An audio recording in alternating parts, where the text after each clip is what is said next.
The Giver by Lois Lowry. Narrated by Fraser Readman. Chapter 18.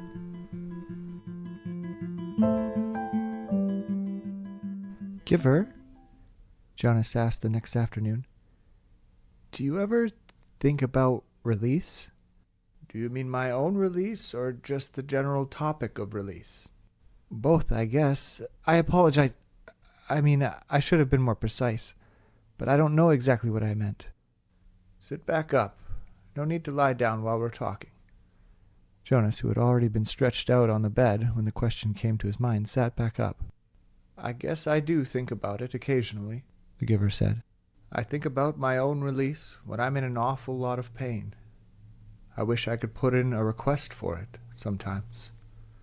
But I'm not permitted to do that until the new receiver is trained. Me, Jonas said in a dejected voice.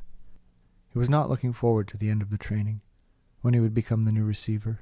It was clear to him what a terribly difficult and lonely life it was, despite the honor.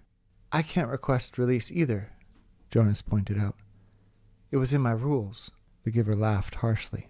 I know that.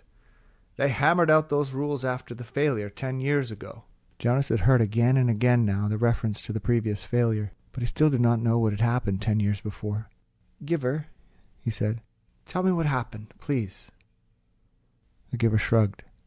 On the surface it was quite simple. A receiver-to-be was selected the way you were. The selection went smoothly enough. The ceremony was held, and the selection was made. The crowd cheered as they did for you. The new receiver was puzzled and a little frightened, as you were. My parents told me it was a female. The Giver nodded. Jonas thought of his favorite female, Fiona, and shivered. He wouldn't want his gentle friend to suffer the way he had, taking on the memories. What was she like? He asked the Giver. The Giver looked sad thinking about it. She was a remarkable young woman, very self-possessed and serene, intelligent, eager to learn. He shook his head and drew a deep breath. You know, Jonas, when she came to me in this room, when she presented herself to begin her training... Jonas interrupted him with a question. Can you tell me her name? My parents said it wasn't to be spoken again in the community. But couldn't you just say it to me? The Giver hesitated painfully, as if saying the name aloud might be excruciating. Her name was Rosemary, he told Jonas finally. Rosemary, I like that name. The Giver went on. When she came to me, for the first time, she sat there in the chair where you sat on your first day. She was eager and excited, and a little scared. We talked. I tried to explain things as well as I could. The way you did to me? The Giver chuckled ruefully. The explanations are difficult. The whole thing is so beyond one's experience. But I tried. And she listened carefully. Her eyes were very luminous, I remember. He looked up suddenly.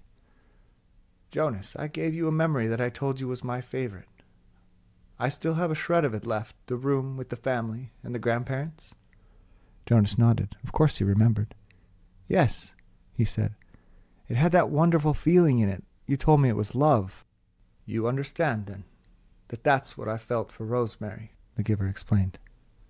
I loved her. I feel it for you, too, he added. What happened to her? Jonas asked. Her training began. She received well, as you do.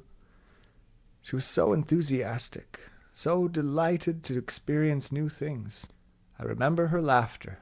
His voice faltered and trailed off. What happened? Jonas asked again after a moment. Please tell me. The Giver closed his eyes. It broke my heart, Jonas, to transfer pain to her. But it was my job. It was what I had to do, the way I've had to do it to you. The room was silent. Jonas waited. Finally, the Giver continued. 5 weeks. That was all. I gave her happy memories, a ride on the merry-go-round, a kitten to play with, a picnic.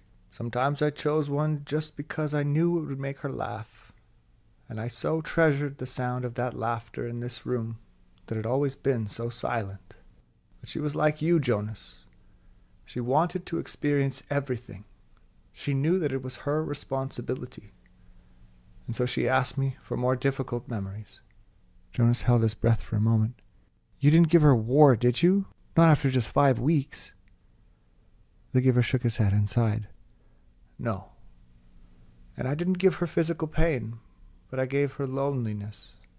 I gave her loss. I transferred a memory of a child taken from its parents. That was the first one. She appeared stunned at its end. Jonas swallowed. Rosemary and her laughter had begun to seem real to him, and he pictured her looking up from the bed of memories, shocked. The giver continued. I backed off, gave her more little delights, but everything changed once she knew about pain. I could see it in her eyes. She wasn't brave enough? Jonas suggested. The giver didn't respond to the question. She insisted that I continue, that I not spare her. She said it was her duty, and I knew, of course, that she was correct. I couldn't bring myself to inflict physical pain on her, but I gave her anguish of many kinds, poverty and hunger and terror. I had to, Jonas. It was my job, and she had been chosen. The giver looked at him imploringly. Jonas stroked his hand. Finally, one afternoon, we finished for the day. It had been a hard session. I tried to finish, as I do with you, by transferring something happy and cheerful, but the times of laughter were gone by then. She stood up very silently, frowning as if she were making a decision, and she came over to me and put her arms around me. She kissed my cheek. As Jonas watched, the giver stroked his own cheek, recalling the touch of Rosemary's lips 10 years before. She left here that day, left this room, and did not go back to her dwelling. I was notified by the speaker that she had gone directly to the chief elder and asked to be released. But it's against the rules. The receiver in training can't apply for release. It's in your rules, Jonas, but it wasn't in hers. She asked for release, and they had to give it to her. I never saw her again. So that was the failure, Jonas thought.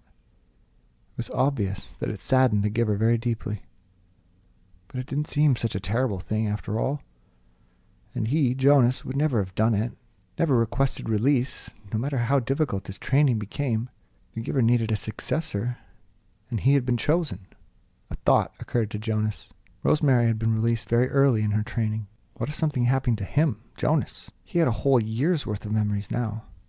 Giver, he asked. I can't request release, I know that. But what if something happened, an accident? What if I fell into the river like the little 4 Caleb did?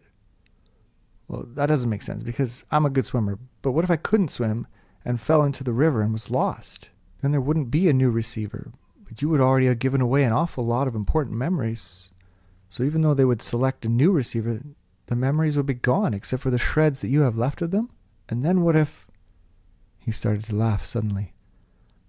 I sound like my sister Lily, he said, amused at himself. The giver looked at him gravely. You just stay away from the river, my friend, he said.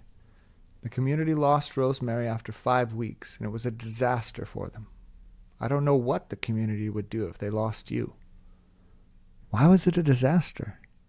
I think I mentioned to you once, the giver reminded him, that when she was gone, the memories came back to the people. If you were to be lost in the river, Jonas, your memories would not be lost with you. Memories are forever. Rosemary had only those 5 weeks' worth, and most of them were good ones. But there were those few terrible memories, the ones that had overwhelmed her. For a while they overwhelmed the community. All those feelings, they'd never experienced that before. I was so devastated by my own grief at her loss and my own feeling of failure that I didn't even try to help them through it. I was angry, too.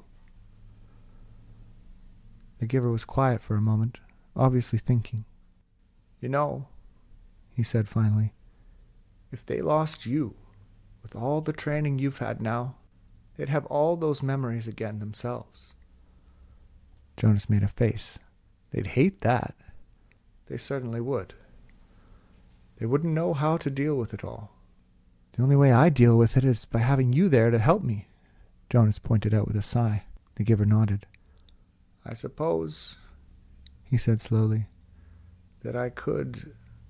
You could what? The giver was still deep in thought. After a moment he said, If you floated off in the river, I suppose I could help the whole community the way I've helped you. It's an interesting concept. I need to think about it some more. Maybe we'll talk about it again sometime, but not now. I'm glad you're a good swimmer, Jonas. Stay away from the river. He laughed a little, but the laughter was not light-hearted. His thoughts seemed to be elsewhere, and his eyes were very troubled.